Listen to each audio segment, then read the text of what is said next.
आज अपन आर्थिक मंदी के बारे में अध्ययन करेंगे। प्रथम विश्व युद्ध 1914 से 1919 तक चला। विश्व युद्ध के बाद जो विश्व युद्ध जनित कठिनाइयाँ थी, उनसे 1929 तक यूरोपीय देश मुक्त हो चुके थे। जर्मनी की जो अर्थव्यवस्था थी वो प्रगति की ओर अग्रसर हो चुकी थी। रूस नवनिर्माण की योजनाओं को साकार रूप दे रहा था और अक्टूबर 1929 में विश्व के आर्थिक परिदृश्य में अचानक भूचाल आ गया। अमेरिकी शेयर बाजार में तीव्र गिरावट आई, वस्तुओं के मूल्य गिरने लगे, मुद्रा का मूल्य भी गिरने लगा, बैंक दिवालिया होने लगे, सरकारी राजस्व वसूली कठिन हो गई। यह स्थिति 1929 से प्रारंभ होकर 1934 तक चली। इस स्थिति को विश्व में आर्थिक मंदी के नाम से जाना जाता है। तो कहने का अर्थ है, प्रथम विश्व युद्ध के बाद जब दुनिया एक बार फिर अपनी रफ्तार पकड़ रही थी, आर्थिक गतिविधियां चल रही थी, अचानक 1929 के अंदर अमेरिकी शेयर बाजार गिरने लगा, वस्तुओं के मूल्य गिरने लगे, मुद्रा का मूल्य गिरने लगा, बैंक दिवालिया होने लगे और राजस्व वसूली कठिन हो गई। और ये स्थिति लगभग 1934 ईस्वी तक चली। तो इसको दुनिया के अंदर आर्थिक मंदी के नाम से जाना गया। अभी आर्थिक मंदी क्यों आई, इसके कुछ कारण थे। इन कारणों में सबसे पहला है विश्व युद्ध का प्रभाव। युद्ध जब भी होता है तो युद्ध के समय विभिन्न उत्पादों की मांग बढ़ जाती है और विभिन्न उत्पादों की मांग बढ़ती है तो रोजगार के अवसर बढ़ जाते हैं। और युद्ध के बाद कुछ समय तक, क्योंकि युद्ध के अंदर भारी नुकसान हुआ होता है, तो जो उत्पादों की मांग है वो जारी रहती है और उत्पादों की मांग जारी रहने के कारण रोजगार भी बढ़ता है। लेकिन धीरे धीरे जब वापस पूर्व की स्थिति में देश आ जाते हैं या पूर्व की स्थिति बन जाती है तो रोजगार भी घट जाता है और जिन वस्तुओं की मांग एकाएक बढ़ी थी युद्ध के कारण, उन वस्तुओं की मांग पुनः घट जाती है। इस कारण से मजदूरों की छटनी होती है, कल कारखाने बंद होते हैं, रोजगार में कमी होती है और एक बार आर्थिक मंदी की स्थिति बनती है। तो इस आर्थिक मंदी का एक कारण ये भी था कि युद्ध के बाद उत्पादों की एकाएक मांग बढ़ी और उसके बाद उनकी मांग वापस कम हुई, जिसके कारण से रोजगारों में कमी और आर्थिक जो गतिविधियां थी वो कम हो गई, जिससे विश्व में आर्थिक मंदी आई। दूसरा जो कारण है वो है क्षतिपूर्ति तथा युद्ध ऋण। युद्ध के समय सभी देशों ने ऋण लिए थे, लेकिन युद्ध के बाद उन्हें आशानुरूप क्षतिपूर्ति नहीं मिली। दूसरी ओर अमेरिका ने सहायता देना बंद कर दिया और ये भी आर्थिक मंदी का कारण बना। जब युद्ध हुआ तो जो भी राष्ट्र थे, चाहे दूरी राष्ट्र हो चाहे मित्र राष्ट्र हो, उन्होंने जो भी सक्षम राष्ट्र थे जैसे अमेरिका था, इनसे ऋण लिए थे। लेकिन युद्ध के बाद में जब समझौता हुआ, उन समझौते में सभी देशों को जो युद्ध के अंदर उनको नुकसान हुआ था उसकी क्षतिपूर्ति नहीं मिल पाई और इसके कारण और अमेरिकी जो सहायता थी युद्ध के बाद वो भी बंद हो गई। वो खुद अपना जो ऋण दिया हुआ था उसको वापस लेने का प्रयास करने लगा।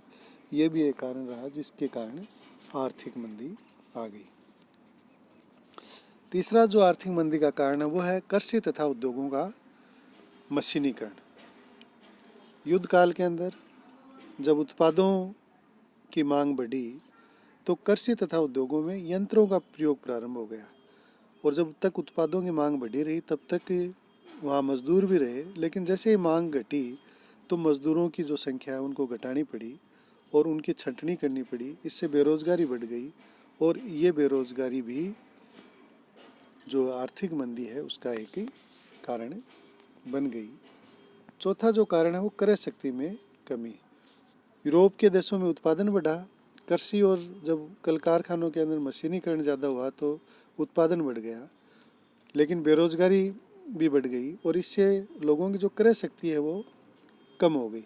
बाज़ार में सामान तो था लेकिन उसके खरीदार नहीं थे। इस तरह से बाज़ार में मंदी छा गई। पांचवा जो कारण है वो है सोने की कमी। युद्ध समाप्ति के पश्चात फ्रांस को क्षतिपूर्ति तथा अमेरिका को युद्ध ऋण वापसी के रूप में सोना दिया जा रहा था। मुद्राएं थी नहीं तो सोना दिया जा रहा था। विश्व का जो 60% सोना था वो इन दोनों देशों में जमा हो गया, यानी फ्रांस और अमेरिका के अंदर विश्व का लगभग सोना जमा हो गया। इससे विभिन्न देशों में सोने के मूल्य बढ़ गए और अन्य वस्तुओं के मूल्य गिर गए, और ये भी एक आर्थिक मंदी का कारण बना। छठा है संरक्षणवाद। जब आर्थिक मंदी बढ़ गई, कल कारखानों में उत्पादन बढ़ गया, बेरोजगारी बढ़ गई, बाजार के अंदर माल था लेकिन उसके खरीदार नहीं थे, तो विभिन्न देशों ने संरक्षणवादी नीतियां अपनाई, यानी आर्थिक राष्ट्रवाद की नीति अपनाई, स्वदेशी की नीति अपनाई। दूसरे देशों का जो माल था उस पर कर लगाना शुरू कर दिया, और इससे जो अंतर्राष्ट्रीय व्यापार था वो लगभग ठप हो गया, और ये संरक्षणवाद भी आर्थिक मंदी का कारण बना। अंतिम जो कारण है वो है अमेरिकी शेयर बाजार में गिरावट। अक्टूबर 1929 में अमेरिकी शेयर बाजार में तेजी से गिरावट आई, और इसके कारण सट्टा की जो प्रवृत्ति थी वो बढ़ गई। ऐसी स्थिति में अमेरिका ने यूरोपीय राज्यों को कर्ज देना बंद कर दिया। इससे उनकी अर्थव्यवस्था लड़खड़ा गई। जैसा कि हम पहले ही पढ़ चुके हैं कि प्रथम विश्व युद्ध के दौरान अमेरिका ही एक ऐसा राष्ट्र था जिसने सभी देशों को ऋण दिया था, लेकिन जब अमेरिकी शेयर बाजारों में 1929 में अचानक गिरावट आना शुरू हुई और वहाँ पे सट्टा बाजार की प्रवृत्ति बढ़ती गई, तो अमेरिका ने जो अन्य देश थे उनको ऋण देना बंद कर दिया और वहाँ से ऋण वसूलने का प्रयास किया। इससे जो यूरोपीय देश थे जो कि अमेरिका के ऋण से चल रहे थे, उनकी अर्थव्यवस्था लड़खड़ा गई, और ये भी आर्थिक मंदी का एक बड़ा कारण बना। इस आर्थिक संकट के प्रभाव क्या हुए? आर्थिक संकट के कारण अमेरिका ने कर्ज देना बंद कर दिया, अंतर्राष्ट्रीय व्यापार में कमी आ गई। दूसरी ओर युद्ध ऋणों तथा क्षतिपूर्ति की अदायगी सोने से किए जाने के कारण सोने की कमी आ गई। पूंजी की कमी से कारखाने बंद हो गए, बेरोजगारी बढ़ने लगी। ऑस्ट्रिया तथा जर्मनी के राष्ट्रीय बैंक दिवालिया हो गए। बैंक ऑफ इंग्लैंड की स्थिति भी लड़खड़ाने लगी। विश्व विवश होकर इंग्लैंड सरकार ने सर्वणमान त्याग दिया, यानी सोने का जो स्टैंडर्ड था उसको त्याग दिया। तो आर्थिक मंदी के जो परिणाम हैं या आर्थिक मंदी के जो प्रभाव हैं, वो प्रभाव ये रहे कि दुनिया के अंदर आर्थिक राष्ट्रवाद यानी संरक्षण की नीतियों को बढ़ावा मिला, बेरोजगारी बढ़ गई। जब विभिन्न देशों ने ऋण देना बंद कर दिया तो अंतर्राष्ट्रीय व्यापार में कमी आ गई और विभिन्न देशों में सोने की कमी आ गई, क्योंकि जो क्षतिपूर्ति थी वो सोने के रूप में दी जा रही थी।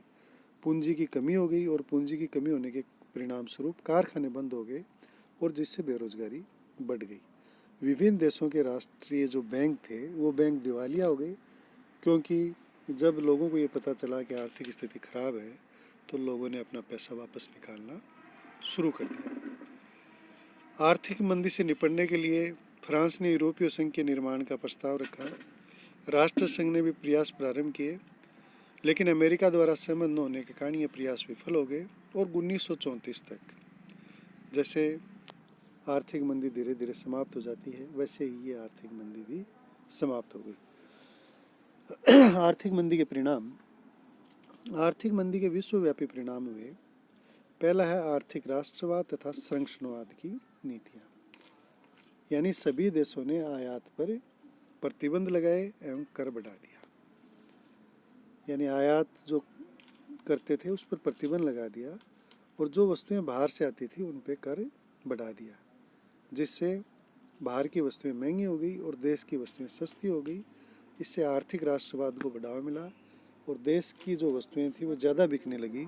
देश के अंदर कल कारखाने फिर से चलने लग गए।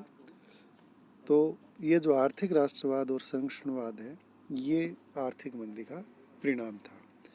दूसरा जो महत्वपूर्ण कारण है वो है लोकतंत्र से विश्वास हट गया। आर्थिक मंदी के कारण उस समय अधिकतर देशों के अंदर प्रथम विश्व युद्ध के बाद में लोकतंत्र की स्थापना हुई थी, या लोकतंत्र की स्थापना के प्रयास चल रहे थे, लेकिन जैसे ही आर्थिक मंदी आई तो लोगों का लोकतंत्र से विश्वास बढ़ गया और उनका जो ज़्यादा झुकाव है साम्यवाद तथा फासीवाद की ओर बढ़ने लगा। तीसरा जो कारण है, आर्थिक मंदी के फलस्वरूप अधिनायकवाद को प्रोत्साहन मिला, यानी जो तानाशाही प्रवृत्ति है उसको प्रोत्साहन मिला। जर्मनी में नाजी तथा इटली में फासिस्ट शासन की स्थापना इसका परिणाम था। जर्मनी में नाजियों का शासन स्थापित हो गया तथा इटली में फासिस्ट शासन की स्थापना इसका परिणाम था। आर्थिक मंदी से गरीबी तथा बेरोजगारी बढ़ गई। आर्थिक मंदी से गरीबी तथा बेरोजगारी बढ़ गई क्योंकि कल कारखाने बंद हो गए, इससे बेरोजगारी बढ़ गई और पूंजीवाद की अलोकप्रियता बढ़ गई, यानी पूंजीवाद को लोग कम पसंद करने लगे और साम्यवाद का इस आर्थिक मंदी के कारण प्रसार हुआ।